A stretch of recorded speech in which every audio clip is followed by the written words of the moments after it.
पुरानी सेडान ने खांसी की, एक परिचित गर्जना मेरी उंगलियों के नीचे। यही है माया, मैंने कहा, अपनी छोटी बहन की ओर देखा जो पहले ही अपने फ़ोन में मग्न थी। हमारा महान अमेरिकी साहसिक कार्य। उसने कुछ अनुनादपूर्ण बोला, लेकिन मैं जानता था कि वह उत्साहित है। हम महीनों से इस रोड ट्रिप की योजना बना रहे थे, एक अंतर्देशीय यात्रा, अपनी दादी से मिलने के लिए, कॉलेज शुरू करने से पहले एक आखिरी जश्न। शुरुआती कुछ दिन मीठे स्नैक्स, संदिग्ध डाइनर कॉफ़ी और अंतहीन प्लेलिस्ट की धुनों में धुंधले रहे। हम ऑफ की गा रहे थे, दिशा निर्देशों पर अच्छे अच्छे झगड़े कर रहे थे और बदलते परिदृश्य पर हैरानी कर रहे थे। एक शाम जो कहीं भी खोई हुई लग रही थी, हमारा जीपीएस अचानक बंद हो गया।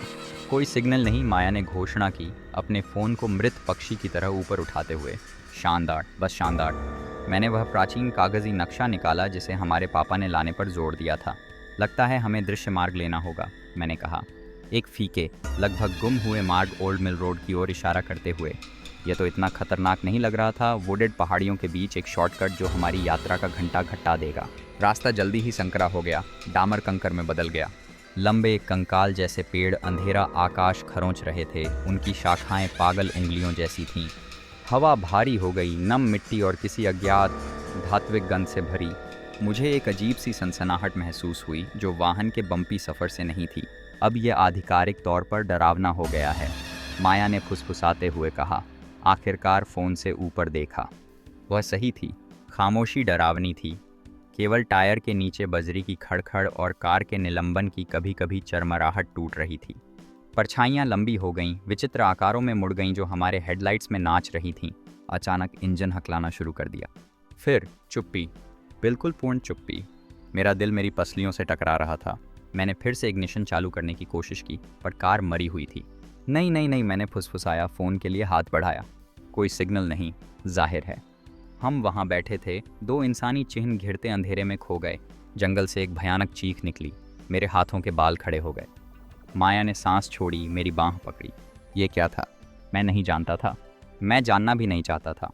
हमने एक अनंत काल की तरह महसूस किया। कार में घुट गए, पत्तों की हर सरसराहट, दूर से लकड़ी टूटने की आवाज़ हमारे स्पाइन में सिहरन लेकर आ रही थी। चांद, हड्डी की एक पतली करार, पेड़ों के बीच से भयानक रोशनी फेंक रहा था। मध्य रात्रि के आसपास दूर एक झिलमिलाती रोशनी प्रकट हुई। एक घर, माया ने उत्साहित होकर कहा। किसी का घर है। बेहतर समझदारी के खिलाफ हमने उसकी ओर चलने का फैसला किया। कार में बैठकर वह कुछ इंतज़ार करने से बेहतर था, जो कुछ भी बाहर था उसे हमें खोजने के लिए। रोशनी धीरे धीरे हमें अपनी ओर खींच रही थी, अत्यधिक अंधेरे में एक प्रकाश स्तंभ। जैसे जैसे हम करीब पहुंचे, घर एक जर्जर झुका हुआ झोपड़ी बन गया, जिसकी खिड़कियां अंधकार में खाली आंखों की तरह थीं। रोशनी अंदर से नहीं आ रही थी, बल्कि एक अकेला, खामोशी से झूलता हुआ नंगा बल्ब था जो सड़े हुए बरामदे के पास तार से लटक रहा था। एक फीकी बीमार गंध उस इमारत से आ रही थी। शायद हमें बस कार पर वापस जाना चाहिए, मैंने कांपती आवाज़ में कहा। लेकिन माया पहले ही चल पड़ी थी, किसी अनदेखी ताकत के सामने लुढ़कते हुए।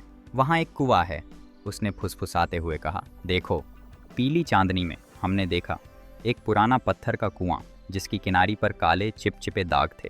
और फिर हमने सुना, कुएं से नीचे से एक मुलायम गीली टकराहट की आवाज़ आ रही थी, जैसे कुछ खींचा या पत्थर से टकरा रहा हो।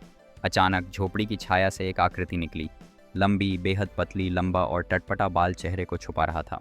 यह अजीब बेढंगी चाल से आगे बढ़ रही थी, कुछ भारी चीज़ को खींचते हुए पीछे। हम जम गए, हमारी सांसें अटक गईं। आकृति कुएं के पास रुकी और मंद रोशनी में हमने देखा कि वह क्या खींच रही थी। एक थैला, एक ऐसा थैला जो लड़खड़ा रहा था और फड़क रहा था। फिर उस थैले से एक आवाज़ निकली, गला घोंटती हुई मची हुई भीख। हमने और देखने का इंतज़ार नहीं किया, हम भाग गए। हमारी नसों में एड्रेनालिन दौड़ रहा था, हमारी चिल्लाहटें उस डर में चुप थीं जिसने हमें घोंट लिया था। हम तब तक नहीं रुके जब तक कि हम अपनी मृत कार की सापेक्ष सुरक्षा में वापस न पहुंचे। हाँफते हुए, रोते हुए, ओल्ड मिल रोड के भयानक अनुभव से सदैव के लिए बदले हुए। कार अभी भी चालू नहीं हुई थी, लेकिन अब बाहर क्या है उसका डर फंसे रहने के डर से बड़ा था। हम सिर्फ सूरज का उदय चाहते थे, हम बस पाना चाहते थे।